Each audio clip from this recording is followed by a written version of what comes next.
निर्मला सीतारमण जी ने साफ तौर पर कहा है कि वे एक श्वेत पत्र जारी करेंगी, व्हाइट पेपर लाएंगी, जिस पे 2014 की नीतियां किस तरह से कुशासन के प्रतीक थी। जनता को निराश करने वाला बजट है, न किसी प्रकार की राहत है, न कोई कार्य योजना है, न कोई रियायत है।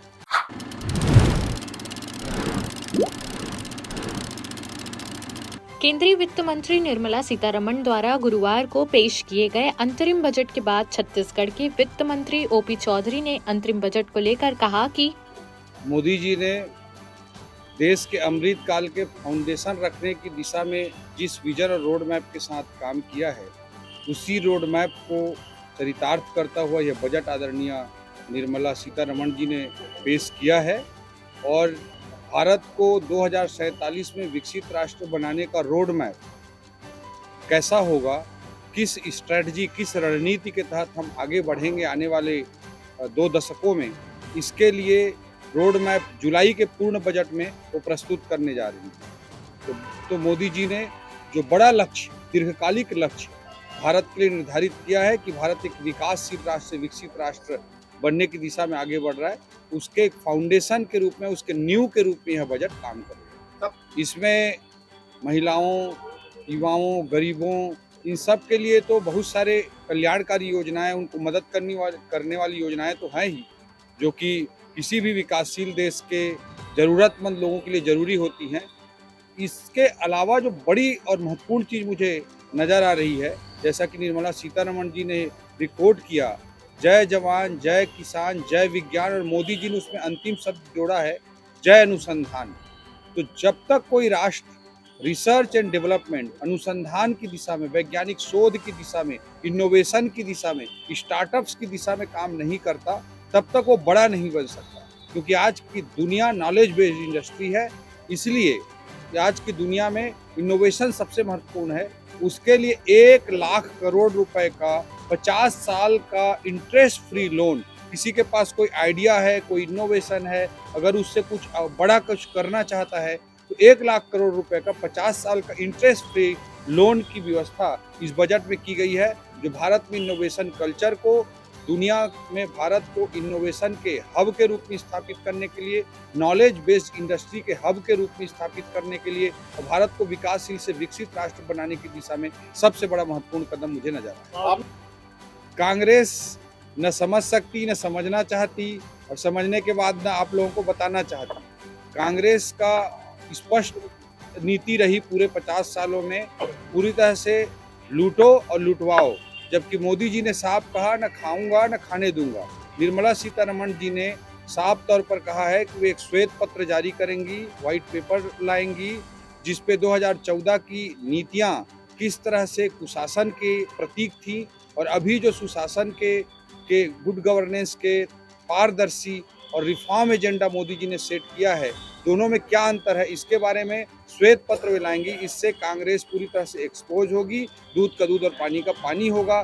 कैसे ये देश के टैक्स को भ्रष्टाचार की भेंट चढ़ा रहे थे, कैसे देश के संसाधनों को ये अपने जेबों में भर रहे थे, कैसे सिस्टम का सत्यानाश कर रहे थे, वह उस श्वेत पत्र में उसका खुलासा है। मोदी जी वो कार्य ही नहीं करते जो जनता को अच्छे लगे, वे सारे कार्य करते हैं जो जनता के लिए वास्तव में अच्छे होते हैं।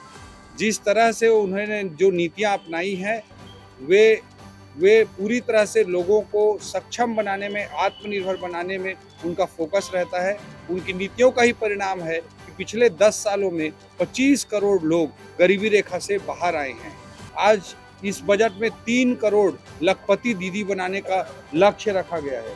इस बजट में कहा गया कि कैसे 11.8 करोड़ किसानों को सीधा किसान सम्मान निधि दी जा रही है, कैसे डीबीटी के माध्यम से 34 लाख करोड़ रुपए जरूरतमंदों के खाते में डाले गए हैं, और उससे 2.7 लाख करोड़, 2,70,000 करोड़ रुपए का जो लीकेज था उसे रोका गया है। इस तरह के सभी को लाभ देने वाले अनेकों कार्य किए गए हैं। उससे समाज के आखिरी छोर पर खड़े सबसे गरीब, जरूरतमंद, दलित, आदिवासी भाइयों को भी फायदा हो रहा है, और महिलाओं, युवाओं को भी फायदा हो रहा है, और देश भी आर्थिक तरक्की की दिशा में तेजी से आगे बढ़ रहा है। पूर्णतः समर्पित यह बजट है। 11.8 करोड़ 11 करोड़ 80 लाख किसानों को पीएम किसान सम्मान निधि से सीधा लाभ दिया जा रहा है।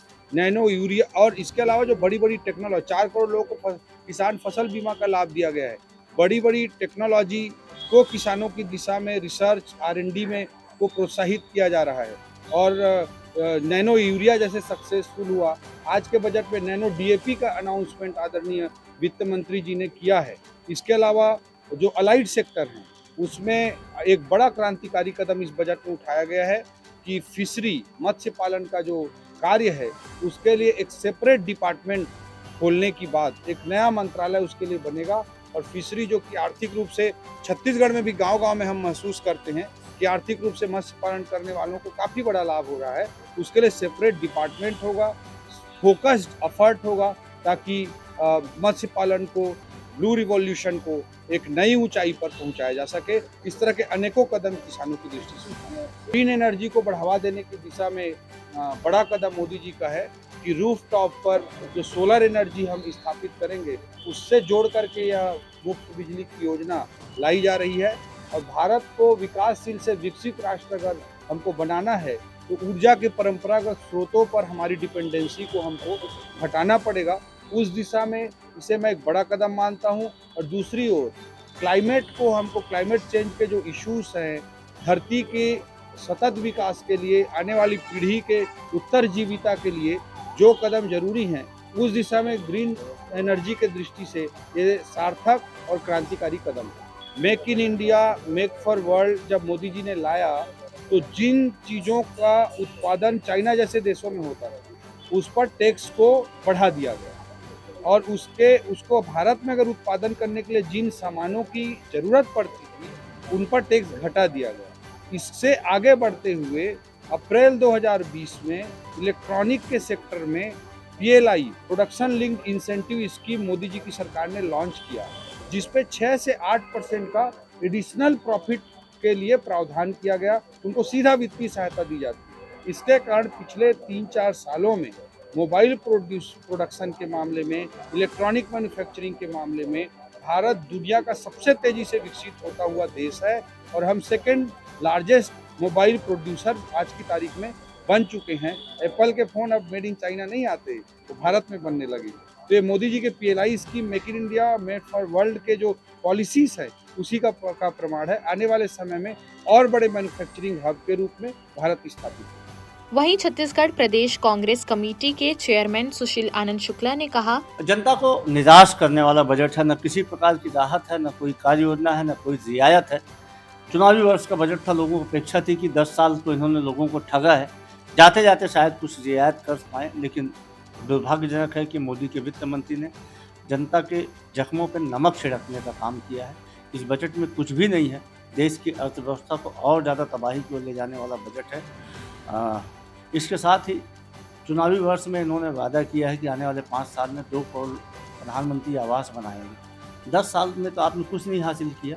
आने वाले 5 साल में जब आपकी विदाई होने जा रही, तब आने वाले 5 साल की किस नैतिकता से आप बातें कर रहे हैं। अब महतारी वंदन योजना में एक बार फिर से भारतीय जनता पार्टी की राज्य सरकार माताओं बहनों को ठगने की कोशिश में लगी है। क्राइटेरिया ऐसा बनाया जा रहा है कि मुझे नहीं लगता है कि हमारी 10% माताओं को, बहनों को इसका लाभ मिलेगा। भारतीय जनता पार्टी का पुराना चरित्र रहा है कि वह चुनाव के समय कुछ वादा करते हैं, जब देने की बारी आती है तमाम तरीके की अड़ंगेबाजी। देश प्रदेश की सभी बड़ी खबरों से जुड़े रहने के लिए हमारे YouTube चैनल को लाइक, शेयर और सब्सक्राइब करना ना भूलें।